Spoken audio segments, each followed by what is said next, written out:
Nelson Mandela. The name itself, it's iconic, isn't it? Synonymous with liberation, the fight against apartheid in South Africa. Absolutely, a global symbol. But, beyond that celebrated image, there's a much more complex story. Lots of difficult choices, compromises, and, well, quite a bit of controversy. Which is often the case with figures who operate on such a massive historical stage. Exactly. So welcome to the deep dive. Today we're aiming to look beyond that standard narrative. We want to get into some of those less explored areas of Mandela's life, his politics, his presidency. Looking at the criticisms, the compromises, it doesn't diminish the figure. I think it actually enriches our understanding. It makes it more real. Totally agree. It's about understanding the human element, the context of the decisions. So where should we start? Maybe his early days in the ANC. Good place. Because initially, his focus was very much on nonviolent protest, following in the footsteps of people like Gandhi to some extent. Right. But then came 1961 and a really significant shift. The co-founding of Umkhonto we Sizwe, MK, the armed wing of the ANC. Yeah, and this wasn't just a minor tactical adjustment. This was huge. They started carrying out acts of sabotage against government installations. And that decision, it wasn't universally popular, was it? Even among supporters. Not at all. It was deeply controversial. You had early supporters who felt it was a betrayal of the nonviolent principles they had signed up for. Alienated some people. Definitely. And internationally, too, advocates for peaceful change were concerned, to say the least.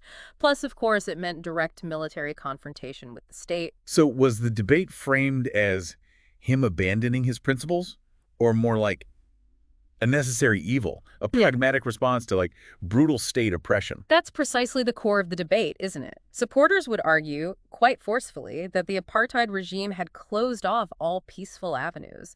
State violence was escalating. They felt they had no choice. Exactly. That targeted sabotage was the only way left to respond, to show resistance. But critics, then and now, point to the ethical issues, the risk of civilian harm, even unintended harm, and argue it undermined the movement's moral authority. Which sort of leads us into the next major chapter, the Rivonia trial. His arrest in 62, the trial in 64. Right, and then the sentence, 27 years in prison. And paradoxically, it's during that imprisonment that he becomes this, global symbol of resistance, an icon recognized everywhere. It's true. His imprisonment galvanized international condemnation of apartheid like almost nothing else could. But even as his symbolic status grew, that earlier decision about MK, the armed struggle, that continued to be a point of criticism for some, right? Oh, definitely. The argument resurfaced, especially when discussing the MK's bombing campaigns, questions about whether they caused unnecessary harm, whether civilians were put at risk. It remained a contentious aspect of his legacy for some. And what about within the ANC itself during those long years he was inside? Was everything unified around him? Well, no, not entirely. I mean, having your leader imprisoned obviously creates huge challenges. Sources suggest there were internal divisions, disagreements about strategy. Even questions about some of his earlier decisions. Yeah. Yes, precisely. Leadership on the outside had to navigate the day-to-day struggle, the shifting political landscape. There were different factions, different ideas about the best way forward, especially as the years went by. Which brings us neatly to the 1980s. The pressure on the apartheid regime is mounting, both internally and internationally. Huge pressure. Sanctions were biting, internal resistance was strong. And the idea of maybe a negotiated settlement starts to gain some traction. But was there a debate about whether Mandela from prison should have maybe engaged earlier? Oh, absolutely. That was a really significant debate. You had this tension, this difficult balance. On one hand, the escalating violence and suffering made talks seem urgent, potentially life-saving. A way to stop the bloodshed. Right. But on the other hand, many felt Mandela's unwavering stance, his refusal to compromise with the regime while imprisoned, was crucial. Engaging too early, they feared, might legitimize apartheid or weaken their position. So holding firm was seen as maintaining moral high ground and pressure. Exactly. While others were arguing, look at the cost. Couldn't talks have started sooner? It's a classic dilemma in liberation struggles. And when he did eventually agree to talks, first secret ones, then more openly, leading up to his release, that itself was a massive compromise, wasn't it? And one that drew fire. It absolutely was a watershed moment. But yes, immediately criticisms emerged.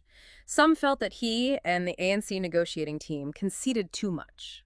Specifically regarding what? Primarily around protections for white South Africans, economic interests, property rights, positions in the civil service.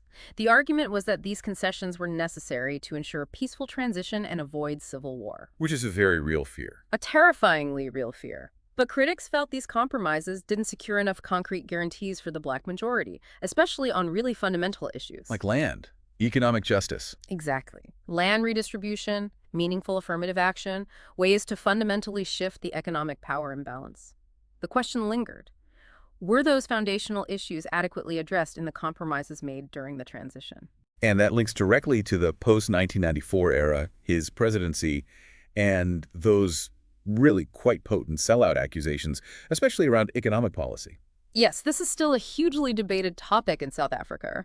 Mandela's focus on reconciliation was, central to his presidency, bringing a divided nation together. Understandably so. But his government adopted economic policies like the GEAR strategy, growth, employment, and redistribution that were widely seen as, neoliberal. Market-oriented privatization attracting foreign investment. Precisely. And the criticism was sharp, that these policies ended up primarily benefiting the established white economic elite and a new black elite, rather than tackling the deep systemic poverty and inequality faced by the majority. So the feeling was that the promises of the struggle, economic liberation, weren't being delivered. That was the accusation from many corners. Significant anger flared up within the ANC itself, certainly among its allies in the trade unions and the Communist Party. They felt the government was prioritizing pleasing international markets and investors over the needs of its core constituency. A betrayal, essentially, in their eyes. For some, yes. They saw it as favoring foreign capital, multinational corporations, and failing to deliver the radical economic transformation they believed the anti-apartheid struggle had promised. It felt like a perpetuation of inequality, just under a new flag. Okay, another key piece of this transition puzzle was the Truth and Reconciliation Commission, the TRC. Ah, the TRC. Such a unique and still controversial experiment. Its goal was healing, right? Perpetrators and victims coming forward, amnesty for truth. That was the idea, a mechanism to deal with the horrors of the past without endless cycles of revenge or trials that could destabilize the new democracy. Perpetrators could apply for amnesty if they gave a full, truthful account of politically motivated crimes. But the criticism was that it let perpetrators off too easily, especially those from the state security forces. That's the major criticism, yes. Many victims and their families felt that amnesty, even in exchange for truth, was not justice. It denied them accountability for torture, for murder, for disappearances. So this tension between reconciliation and justice, it was right at the heart of the TRC. Absolutely. A profound and perhaps unresolvable tension. Did the need for national unity and stability outweigh the individual's right to see perpetrators punished in court? The TRC prevented widespread retribution, maybe, but it left many feeling that justice was sacrifice. And some sources suggest it might have also been seen as perhaps a political tool to legitimize the new ANC government, draw a line under the past without fully grappling with the accountability aspect. That perspective exists, certainly, that it served a political function in stabilizing the transition, but maybe at the cost of deeper, more difficult reckoning with the past abuses of power by the apartheid state. It's still debated fiercely. And throughout all this, the negotiations, the economic policy, the TRC Mandela was leading the ANC, which wasn't a monolithic bloc, was it? Not at all. The ANC has always been a broad church, a wide spectrum of ideologies. Moderates, communists, trade unionists, African nationalists, revolutionaries. So his compromises, trying to navigate that middle path, must have upset different factions within his own party. Constantly. You had elements particularly from the left, the SACP, the unions who felt he wasn't pushing hard enough. They wanted a much more radical transformation. More state intervention, faster redistribution. Yes. They felt his approach was too conciliatory, too focused on appeasing the white minority, the business community, the international powers. The accusation was that he wasn't leveraging the ANC's victory enough to fundamentally remake society. So the unifying global figure was also dealing with accusations of, being too moderate from within his own ranks. Exactly. That just highlights the incredible pressures he was under, juggling these vastly different expectations and trying to hold together a very fragile peace and a new democracy. Let's shift gears slightly to the personal side, because while Mandela's resilience was admired, his personal life wasn't without its own controversies, particularly involving Winnie Madikizela Mandela. Right. Their marriage was initially this powerful symbol of the struggle, of enduring love despite separation and persecution. She was mother of the nation for a time. She absolutely was. But later, especially in the late 80s and early 90s, their relationship became incredibly strained, and Winnie herself became embroiled in very serious controversies. Allegations of violence, corruption, the Mandela United Football Club scandal. Yes, very serious allegations and subsequent legal troubles. This created a stark and very public contrast with Nelson Mandela's image of peace, integrity, and reconciliation. It was a huge challenge for him, personally and politically. And their eventual divorce in 1996. That was a difficult public affair. Extremely. And given Winnie's own continued, often quite radical political activism and the charges she faced, Mandela's decision to distance himself publicly, well, it raised questions for some. Questions about loyalty, perhaps, given their shared history. Some interpreted it that way. Others saw it as a necessary, though painful, decision by a leader needing to uphold certain standards of conduct and protect the integrity of the new government. It shows how tangled the personal and political became. And finally, one last major controversy during his presidency.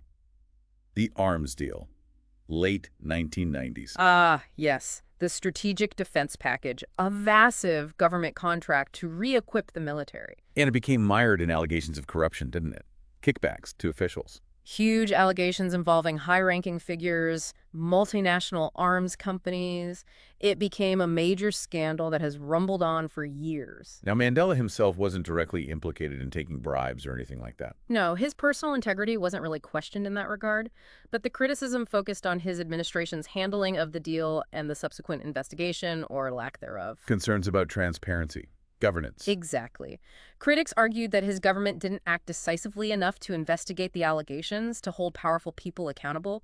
The perception was that, perhaps to protect the party or certain individuals, the response lacked transparency and rigor. So, even if not personally corrupt, there were questions about whether he should have taken a stronger stand against the alleged corruption happening under his watch. That was the essence of the criticism, that it potentially compromised the principles of clean governance that were so crucial for the new South Africa, and that he, as president, should have ensured a more thorough and independent inquiry. Okay, so as we wrap up this deep dive, it's clear, isn't it?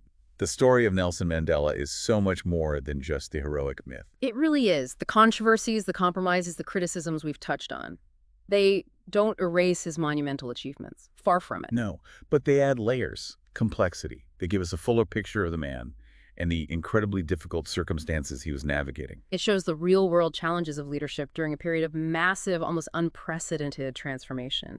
The choices weren't easy, and the consequences were profound. Which leads us to a question, really, for you listening. How do you see Mandela in light of all this?